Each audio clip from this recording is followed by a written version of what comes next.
मुंबईत मुसळधार पावसामुळे झाडे कोसळण्याच्या घटनांमध्ये वाढ झाली असून आणखी एका तरुणाचा जीव गेलाय. गोरेगावच्या आरे कॉलनीत दुचाकीवरून जात असताना 18 वर्षीय हसन रजा सय्यद याच्या डोक्यावर झाडाची मोठी फांदी कोसळली.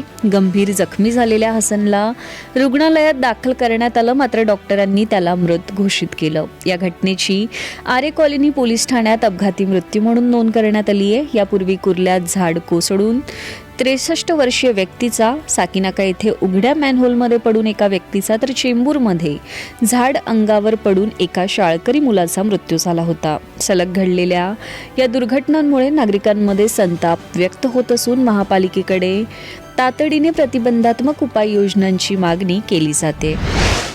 बंगालच्या उपसागरात निर्माण झालेल्या कमी दाबाच्या क्षेत्रामुळे मान्सून पुन्हा सक्रिय झाला असून भारतीय हवामान विभागाने महाराष्ट्रासह अनेक राज्यांसाठी 10 जुलैपर्यंत मुसळधार पावसाचा इशारा दिलाय. विदर्भ, कोकण, मध्य महाराष्ट्र आणि मराठवाड्यात काही ठिकाणी अतिवृष्टीची शक्यता असल्याने रेड अलर्ट जारी करण्यात आलाय. सलग 4 दिवसांच्या पावसामुळे देशातील पावसाची तूट 40% 27% कमी झाली आहे. या पावसामुळे खरीप पेरणीला वेग मिळण्याची आणि धरणातील पाणी साठ्यात वाढ होण्याची शक्यता आहे. मात्र अतिवृष्टीमुळे पूर, भूस्खलन आणि पाणी साचण्याचा धोका कायम असल्याने नागरिकांनी सतर्क राहावं असं आवाहन हवामान विभागाने केलंय. पुढील काही दिवस मेघगर्जना, विजांचा कडकडाट आणि जोरदार वाऱ्यांचाही अंदाज व्यक्त करण्यात आलाय.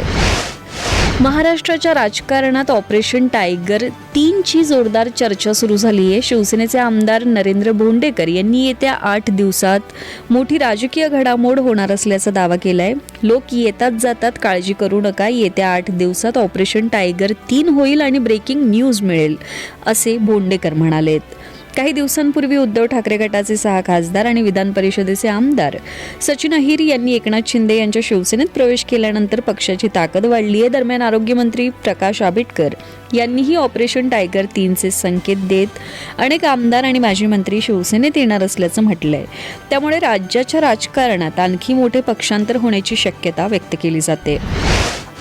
नागपूरच्या धंतोली परिसरातील एकाच कुटुंबातील 5 सदस्य बेपत्ता झाल्याने खळबळ उडाली आहे. 24 जून रोजी सायंकाळी घराबाहेर पडलेले हर्षा, जितेंद्र, इशिता, खुशी आणि कृष्णा परसवाणी हे अद्याप परतलेले नाहीयेत. नातेवाईकांनी सर्वत्र शोध घेतल्यानंतर 29 जून रोजी धंतोली पोलीस ठाण्यात बेपत्ता झाल्याची तक्रार दाखल करण्यात आली आहे. प्राथमिक तपासात कुटुंबातील एका सदस्यावर मोठे कर्ज असल्याची माहिती समोर आली असून कर्जदारांचा तगादा टाळण्यासाठी त्यांनी घर सोडलं असावं, या शक्यतेनेही तपास सुरू आहे. दरम्यान बेपत्ता कुटुंबाच्या मोबाईलचे शेवटचे लोकेशन पुण्यात आढळल्याची माहिती समोर आली आहे. पोलिसांकडून तांत्रिक तपास आणि शोध मोहीम सुरू असून प्रकरणाचा सर्व बाजूंनी तपास केला जातोय.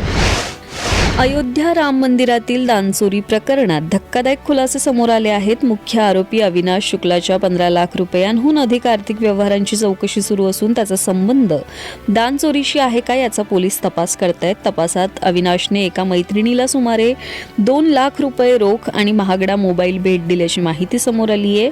त्याच्या भावानेही अविनाशकडे वारंवार मोठी रोख रक्कम असल्याचं सांगितलं. या प्रकरणानंतर राम मंदिरातील देणगी मोजणी प्रक्रियेत मोठे बदल करण्यात आलेत. सीसीटीव्ही देखरेख, कर्मचाऱ्यांवर कडक निर्बंध आणि पारदर्शक पद्धतीने देणगी मोजण्याची नवी व्यवस्था लागू करण्यात आली आहे. पोलिसांकडून आरोपीचे बँक व्यवहार, रोख रक्कम आणि संपर्कांची सखोल चौकशी सुरू आहे.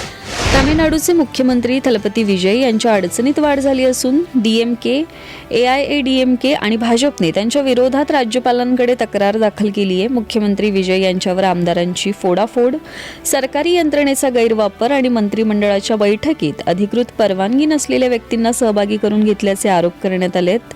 DMK नेते RS भारती यांनी या प्रकरणी चौकशीची मागणी केली आहे, तर भाजप आणि AIADMKनेही जॉन अरोकियासामी आणि विष्णू रेड्डी यांच्या भूमिकेवर प्रश्न उपस्थित केलेत. दरम्यान TVK पक्षाने सर्व आरोप फेटाळत जॉन आणि विष्णू हे मुख्यमंत्र्यांचे अधिकृत विशेष सल्लागार असल्याने ते सरकारी यंत्रणेचाच भाग असल्याचे स्पष्टीकरण दिले. या प्रकरणामुळे तामिळनाडूच्या राजकारणात मोठी खळबळ उडाली आहे.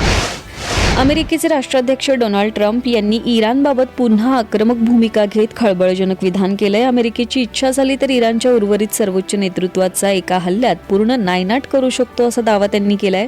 अमेरिकन वृत्तसंस्था एक्सिओसला दिलेल्या मुलाखतीत ट्रम्प म्हणाले की माजी सर्वोच्च नेते अयातुल्ला अली खामेनी यांच्या अंत्यविधीसाठी इराणचे अनेक वरिष्ठ नेते एकाच ठिकाणी जमलेत. आम्ही इच्छिल्यास एका फटक्यात सर्वांचा अंत करू शकतो, मात्र तसं करणार नाही, कारण त्यानंतर चर्चेसाठी कोणीच उरणार नाही, असं ट्रम्प म्हणालेत. अमेरिकेने संवादाचा मार्ग खुला ठेवण्याची भूमिका कायम असल्याचे त्यांनी स्पष्ट केले. ट्रम्प यांच्या या वक्तव्यानंतर मध्य पूर्वेतील तणाव पुन्हा एकदा वाढण्याची शक्यता व्यक्त केली जाते. मारुती सुझुकी भारतीय बाजारात 3 नवीन मॉडेल्स घेऊन येण्याच्या तयारीत असून ब्रेझा फेसलिफ्ट, बलेनो फेसलिफ्ट आणि नवीन इलेक्ट्रिक MPVची चाचणी अंतिम टप्प्यात आहे. 2026 मारुती ब्रेझा फेसलिफ्ट 23 जुलै रोजी लॉन्च होणार असून त्यात 1.0 litre turbo petrol engine, ADAS ventilated seats आणि नव्या डिझाईनसह अनेक आधुनिक फीचर्स मिळण्याची शक्यता आहे. बलेनो फेसलिफ्टमध्ये नवीन ग्रिल, अपडेटेड इंटिरियर आणि विद्यमान 1.2 लिटर पेट्रोल इंजिन कायम राहणार आहे. तर वर्षाअखेरीस कंपनीची पहिली 3 रंगांची इलेक्ट्रिक MPV बाजारात येण्याची अपेक्षा आहे.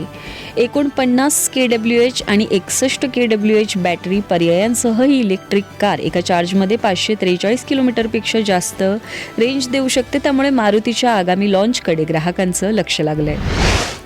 पुष्पा 2 मधील गाजलेल्या आयटम सॉन्ग नंतर लोकप्रिय झालेली दाक्षिणात्य अभिनेत्री श्रीलीला लवकरच बॉलिवूडमध्ये पदार्पण करण्याच्या तयारीत असल्याची चर्चा आहे. सुरुवातीला ती कार्तिक आर्यनसोबत हिंदी चित्रपटसृष्टीत एंट्री करणार असल्याचं बोललं जात होतं, मात्र त्या चित्रपटाचे काम पुढे ढकलल्याने तिचा डेब्यूही लांबला आहे. आता श्रीलीला अभिनेता इब्राहिम अली खानसोबत दिलर या चित्रपटातून बॉलिवूडमध्ये पदार्पण करणार असल्याची जोरदार चर्चा रंगली आहे. कुणाल देशमुख दिग्दर्शित हा चित्रपट मॅडॉक फिल्म्सच्या बॅनरखाली तयार होत असून दिवाळी 2026च्या मुहूर्तावर प्रदर्शित होण्याची शक्यता आहे. मात्र या चित्रपटाबाबत अद्याप अधिकृत घोषणा करण्यात आलेली नाहीये, त्यामुळे चाहत्यांमध्ये मोठी उत्सुकता निर्माण झाली आहे.